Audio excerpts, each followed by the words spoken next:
horsepower engines. Let's have a look as it makes its way down the slope. Now, a few words about its technical capabilities. It can handle 60-degree slopes.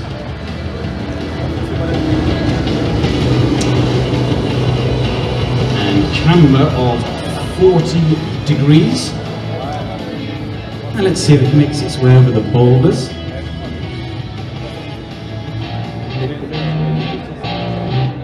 Now we're having a very good look at its impressive camber capabilities. That's a camber of 40%, ladies and gentlemen. Let's just have a watch as it gently makes its way down the boulders.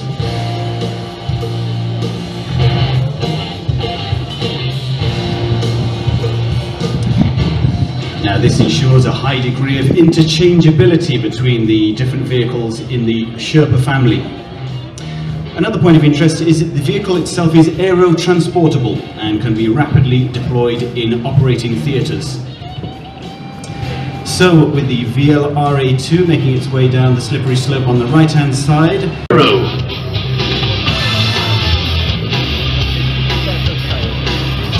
Now the Ibero is an APC tactical vehicle manufactured to face a wide variety of scenarios around the world.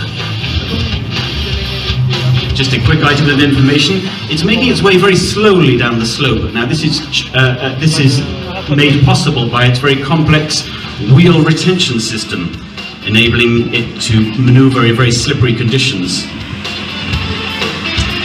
No problem at all for the Ibero. Now let's have a few words about the company itself. TSD, Technology and Security Developments, has more than 30 years of experience. Manufacturer of special vehicles and bespoke projects. Let's have a look as the Ibero navigates the boulders. They're discreet, can operate without radio communications, are fault tolerant, and in some cases they can even operate without a GPS signal. Now, as you can see on the screens in front of us, in today's scenario, the commanding officer has decided to deploy the drone swarm in order to obtain information.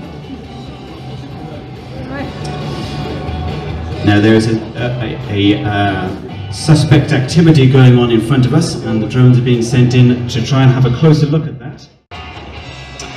And the benefit of these drones is that they adapt their trajectory to analyze the threat. Going on just outside the house. And they are gradually positioned. It can also integrate the 7.6 FN mag or the .50 caliber machine gun that is an FN Hurst-style exclusivity. And in terms of the other equipment that it can be equipped with, we can also be equipped with grenade launchers. Now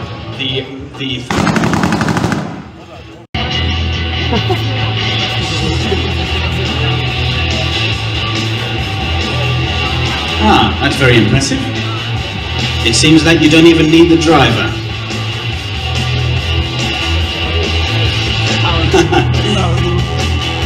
Now, ladies and gentlemen, the vehicle width being lesser than 2 meters, the vehicle has outstanding maneuverability, especially in constrained areas and urban zones.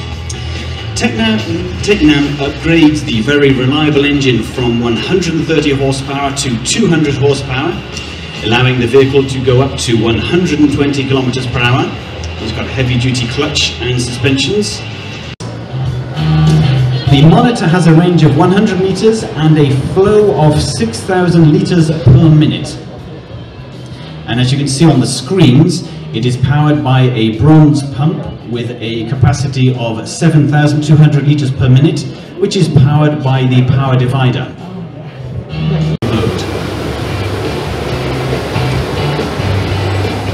Now, as the pump is powered by the power divider, it allows you all means of action with the vehicle running forward, stopping or reversing, as we're seeing here. And regardless of whether the vehicle is running forward, stopping or reversing. And following closely behind, we've got the first of the 2 vehicles from Renault, the VLRA2, making its way down the boulders. followed on closely behind by the Sherpa ambulance. And on the right hand side, we've got the Ibero vehicle from TSD, making its way gently down the slope. And on the left hand side, we've got the two vehicles from Tecnam. The larger vehicle, the Mastec 6x6, followed closely behind by the Fennec. And they're going to make their way gently onto the showground in front of us. And at the top of the hill now on the right hand side, we've got the Guardian Extreme vehicle from IAG. We'll just wait for the IAG to come down. And if you take a look above you, ladies and gentlemen, you can see the drones have arrived from Icarus drones, from Icarus swarms. Just lining up the four of them, very gracefully. And last but not least, in a few moments' time, we're going to see the Sentinel vehicle from CIDES.